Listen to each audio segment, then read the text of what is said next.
புதுக்கோட்டை மாவட்டம் அறந்தாங்கி தாலுகா கடக்குடி கிராமத்தில் இழந்த வழிபாடு அருள்மிகு ஸ்ரீ அடைக்கலநாத ஐயனார் கோவில் பங்குனி உத்திர திருவிழாவை முன்னிட்டு முதலாம் மண்டபப்படி தாரகம் நடத்தக்கூடிய நிகழ்ச்சியாக இன்றைய தினத்தில் இவரே நடைபெற்றுக் கொண்டாடும் ஸ்ரீ பள்ளி திருமணம் என்ற நாடகம் நடக்கிற நாடகம் வள்ளி திருமண நாடகம். ஆமா ஆமா கூட்டத்தை பாத்தியா கூட்டம் ஏறிக்கிட்டு இருக்குது. இவங்க ஆத்தாளந்துக்கா பாக்குறாங்க கோயில்ல. அவங்க பாக்குறது சரித்திர புராண நாடகம். சரித்திர புராண நாடகம் ஏன் முன்னாடி பாக்கலாம் சரித்திர நாடகம். தம்பி என்ன சொல்ற? நமக்கு சாயங்காலம் 6 மணிக்கு டிவில ஓட்டுறாங்க. என்னது குலதெய்வம் தெய்வ வீடு நாகினி மோகினி அவன் தலையில போட்டு உடச்சு அதை வச்சு அந்த சீரியல் வந்தது போதும். சரி சோறு கூட சுட சுடும் சாப்பிட முடியல. சண்டாளிய நாடகம் பாக்குறதுக்கு நைட்டு சாப்பாடு மத்தியானமே சமைச்சு பிரிச்சுக்குள்ள தள்ளிடுது. அது பிரிச்சா பிச்சைக்கார போட்டியான்னு தெரியல. இந்த பெருங்கொடுமையா இருக்கு இந்த சீரியலால. என் மயனுக்குள்ள தெரிஞ்ச முன்னாடி என்னது என் பொண்ணாட்டி என் மயனுக்குள்ள தெரிஞ்சா சீரியல்னால மயனுக்குள்ள தெரிஞ்சா. தம்பி என்ன மேடைக்கு பேசுற காண்டி நீ எதெல்லாம் பேச தெரியா? யாராச்சும் பெத்த பிள்ளை கொள்ளுவாங்களா? கொள்ற மனசு வருமாயா? நீ என்ன நீ இந்த மாதிரி சொக்கலாம் பண்ணி என்ன பேசுவாயா? சொக்கா போடு சும்மா யாருக்காச்சும் மனசு வருமா? பெத்த பிள்ளை யாருக்கு அந்த பிரச்சனை மாத்திர என்ன நடந்து கேட்டு வச்சியா? பெத்த பிள்ளை கொள்ள மனசு வருமாயா? பெட்டி உட்கார்ப்பா. அத்தாச்சி அமரேக தட்டிங்க என்ன கேட்காத. இது யாரங்க பெத்த பிள்ளை கொள்ளுவாங்களா? அத்தாச்சி இத கேட்டு வச்சுக்குறோம். அமரேக தட்டி நீங்க நான் என்ன சொல்றேன்? மாப்பிள்ள இந்த கதையை சொன்னேன். இரியா காது போறேன். என்ன நினைச்சு காது போறீங்க? சரி சொல்லு. பெத்த புள்ள எப்படி கொல்ல போச்சு? எப்படி? ராத்திரி 8 மணிக்கு நாடா பாத்துட்டு இருக்கேன். சரி. புள்ள பசியில எடுத்துட்டான். சரி. டப்புனு பொட்டி பாட்டில பாலை ஊத்திக்கிட்டு சரி. புள்ளை மடியில போட்டு புள்ளைக்கு பால் கொடுக்க. நல்ல விஷயம் தானே. புள்ள விடா வெட்டி கத்துறானே. ஐயா பால் முடிஞ்சு வச்சுட்டு போய் பார்த்தேன். அப்ப என்ன தெரியும்? இந்த சண்டாடி சிரிக்கி நாடகம் பாக்குற ஆர்வத்துல பால் பாட்டில வாயில விரிக்காம மூக்குல வச்சு ஏத்திக்கிட்டு இருக்குது. நல்ல விஷயம் தானே. மூக்குல வச்சு குத்துனா பிள்ளைக்கு மூச்சு முட்டாதா? அது நான் பெத்த பிள்ளை. ஆமா மூக்குல வச்சு செஞ்சா பத்தி நீங்க வீட்டுல நீங்க வர ஆனா உருவத்துல கொடுத்து வச்சுவேன். எப்படி சொல்றீங்க? எத்தனை மணிக்கு நேரம் வச்சு விட்டு போனாலும் சாப்பிடாம என் பொண்டாட்டி எனக்காக காத்து விட்டுருப்பா. அது நான் பெத்த பிள்ளை. அப்படிதான் எத்தனை மணிக்கு போனாலுமா? ஆமாண்ணே 12 மணி 1 மணிக்கு போனாச்சு. அன்னைக்கெல்லாம் சீர்காழி பக்கம் குன்னா. சரி. நாடகம் முடிச்சுட்டு வர 2 மணி ஆச்சு பாக்குறேன். வாசப்பட்ட உட்காந்து எப்பங்க வருவீங்க சாப்பிடாம காத்து கேட்கிறான். என்னப்பே எத்தனை மணி ஆனாலும் 2 மணி ஆனாலும் 3 மணி ஆனாலும் சாப்பிடாம உட்காந்துருக்கேன். நான் போற வரைக்கும் சாப்பிட மாட்டான். ஏன் தம்பி? நான் தான் போய் சமைக்கணும். மாப்பிள்ள நான் பெத்த பிள்ளை. ஆமா நீ வீட்டுல சமைச்சு போற மாதிரி உன் மகன் என்னைய வச்சு போட சொல்றாங்க. அறிவு இருக்கா? என்ன போனோட எவனா சம்பானா? சரி விடு. ஆம்பளை வர்க்கத்தையும் போது எவ்வளவு போன சம்பானா? சரி விடு. அது மாதிரிலாம் பண்ணாத. என்ன மாதிரி துணியெல்லாம் துவைச்சுட்டு பாத்திரம்லாம் விளக்கிட்டு அதுக்கப்புறம் சம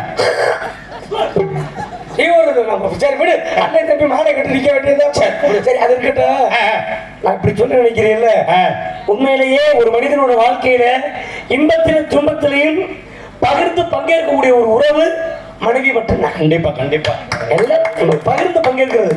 ஏன் இந்த வார்த்தையை நான் குறிப்பா சொல்றது தெரியுமா? எனக்கு 15 லட்சம் ரூபாய் கடன் பிரச்சனை. சரி. நான் வாங்கல. என் நண்பனுக்கு ஒருத்தருக்கு சாட்சி கையெழுத்து போட போய் மாட்டிக்கிட்டேன். ஐயோ மாட்டிக்கிட்டு கடன் கொடுத்தவன் நீ தாண்டா சாட்சி கையெழுத்து போட்ட, காசை கொடுக்கல, உன் வீட்டுல வந்து சாமா சக்கரை அட்லி போட்டு நொறுக்கி உடைய மாட்டை கேட்பாங்கல்ல மாமா. கடன் கொடுத்த கேட்பா இல்ல வந்து வீட்டுல வந்து கேட்டா அசிங்க. நம்ம உயிரை வச்சுக்க கூடாது. சரி. செத்து போயிட முடிவுன்ட்டு சரி நேரா தூக்கு போடுறது கைத்து எடுத்துக்கு போயிட்டேன். என் பொண்டாட்டி பின்னாடி வந்து என்னங்க அப்படி வேகமா போறீங்க? கோச்சுக்காதமா, வாழ்ந்தா மானத்தோட வாழ்ந்து இந்த வேட்டி கட்டுறது மானத்துக்காக கட்டுறோம். கடன் பிரச்சனை தூக்கு போட்டு சாவ போடுற பிள்ளைல பத்திரமா வளர்த்துருந்தேன். அந்த பிள்ளை எவ்வளவு உங்க கடன் இருந்துச்சு? 15 லட்சம் ரூபாய் தப்புன்னு எடுத்து கொடுத்தா. இந்த கயிறு அந்த கயிறு இந்த கயிற்றுல தொகுடு பெரிய கைதா மாப்பிள்ள. அது நான் பெத்த பிள்ளை மாப்பிள்ள. இப்படியே சொல்லு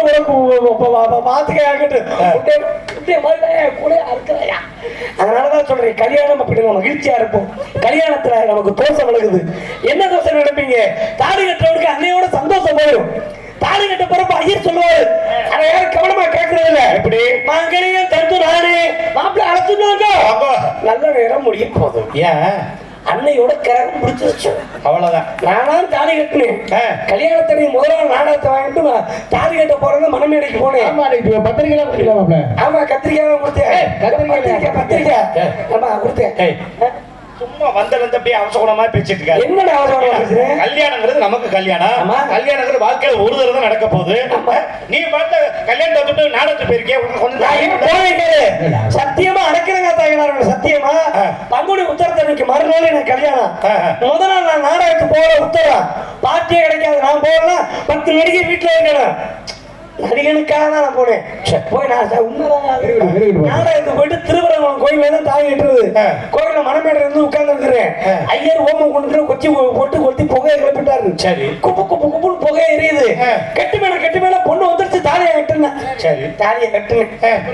அடிச்சுக்கிறேன். ஏன் மாப்பிள்ள? கல்யாணம் நிச்சயம் பண்ணியா? அப்புறம் என்ன? நான் தாலி கட்டதான் பிரச்சனை. பண்ணிக்கிட்டே போட்டாங்களா? என் கல்யாணம் வீடு செத்த வீடு எல்லாத்துலயும் தள்ளி போடுறாங்க அடிச்சுக்கிறாங்க. இது நான் தாலி கட்டனால பிரச்சனை. என்ன மாப்பிள்ள? அப்படி என்ன மாப்பிள்ள பிரச்சனை? தூக்க கழகத்துல தாலியை கொண்டு மாமியா இடத்துல கட்டிட்டு. ஓ மாமியா வேட்டுக்கிறதுக்கு தான் இருக்கு. சரி சரி. என்ன பேர்? மாமியாக்கு தாலி கட்டணும்னா நீ? சரி விடு வெளியே சொல்லுவாங்க. அதுல எனக்கு ஒரு சந்தேகம். என்ன?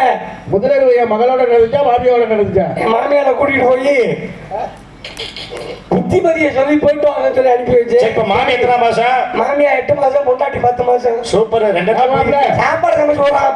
அந்த தாலி தொங்குதான் கலட்டி கலட்டி வச்சுட்டீங்க. அந்த லூசு முண்டை சொன்ன வார்த்தையாலதான் பிரச்சனை. கட்டது ஓரமா தொங்கிட்டு முடிச்சான். அதுக்குதான் அடிச்சு கிடந்தாச்சு. வாழ்க்கையை வாழ வேண்டும், சிறப்பாக சந்தோஷமா சிரிச்சு சந்தோஷமா வாழுங்க. இன்பம் துன்பம் இரண்டரை கலந்துருந்தாதான் இந்த வாழ்க்கை நல்லா இருக்கும். பொண்டாட்டி புடிச்ச ஏன்னா ஒரு பந்தய மாடா இருந்தா 2 மாடு சரியா இருந்தாலும் அந்த ஜோடி சிறப்பா எழுதி வரும். ஒரு மாடு பெருவச்சு, ஒரு மாடு குட்டையா போட்டு ஒன்று இழுத்துக்கிட்டு போயிடும். அந்த மாதிரி கணவன் மனைவி இருவரும் ஒருவருக்கு ஒருவர் விட்டு கொடுத்து போனால் இந்த வாழ்க்கை நல்லா இருக்கும். இது நமக்கு மட்டும் இல்லை, இறைவனுக்கும் பொருத்தும். இறைவன் பூலோகத்தில் வந்திருக்காரு. பூலோகத்தில் வந்து கேட்கிறாரு ஒருத்தரை பார்த்து, தம்பி உனக்கு ரொம்ப நாள் நீ தெய்வ பக்தியா சாமி கும்பிடுற, உனக்கு நான் வர கொடுக்க வந்திருக்கேன், என்ன வர வேணும்னு கேட்டாரா? ஏன் சொல்லியிருக்கேன், ஐயா நான் அப்பப்போ சிங்கப்பூருக்கு மலேசியாவுக்குலாம் போயிட்டு வருவேன். டிக்கெட் செலவு ரொம்ப அதிகமாகுது. சரி, நீங்க இந்த சிங்கப்பூருக்கும் மலேசியாவுக்கும் இந்தியாவுக்கும் ஒரு ரோடு போட்டு விடுங்க, நான் போயிட்டு வந்துடுவேன். நானா ஏட்டா நடக்கிற காரியமாடா? ஏட்டா நீ வேற ஏதாச்சும் வரங்கள்றான். சரி சரிங்கய்யா, நீ பொண்டாட்டி எப்ப பார்த்தாலும் நீ திட்டிகிட்டே இருக்கா, அப்ப வார கொஞ்சம் குறையினாரா? அந்த சிவபெருமான் சொல்லியிருக்காரு, ரோடு சிங்கிள் ரோடா டபுள் ரோடான்ட்டாரான். சரி, அவருக்கே அந்த நிலைமை. அதெல்லாம் நமக்கு ரொம்ப இல்லை. இந்நாடகத்திலே நடிக்க வந்திருக்கூடிய நடிகர் பற்றி உங்களுக்கு தெரிந்தாலும் தெரியவிட்டாலும் அறிமுகப்படுத்துவது எதிர்க்கிழமை சென்ற நாளில் வெற்றி பெற்று கொண்டு வரும் நடிப்பு சமைந்தல் அருமை என்ன TK இளங்கோ அவர்கள் வேலன் நிறுத்தினார் காத்திருக்கிறார்.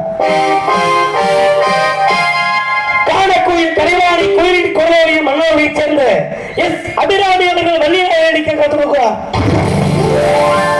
காணப்பிரியர் கழகப்பிரியர் வீணாகாரப்பிரியர் அருமையப்பா மதுரை அவர் ஜெய ரவிச்சந்திரன் அவர்கள் மகமுகையாக நடிக்க காத்திருக்கிறார். 6 மணி பெட்டி ஐயா, இது 6 மணி பெட்டி தான். ஒரு சிலது 5.5 பெட்டி இருக்குது. வாசிக்கும் போது இப்படி அமுக்கணும்னா பிள்ளை சமைக்கணும்னா வெத்தலை காம்பு சுண்ணாம்பு உருண்டை கோயிலத்தூர்லாம் வெளியில வரும். இது ஹார்மோனிய பெட்டி. அருமை சகோதரர் மருகாபுரியை சேர்ந்த ஜெய் மணிகண்ட பிரபு அவர்கள் ஹார்மோனியத்தை சித்து காட்டுவார்.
Oh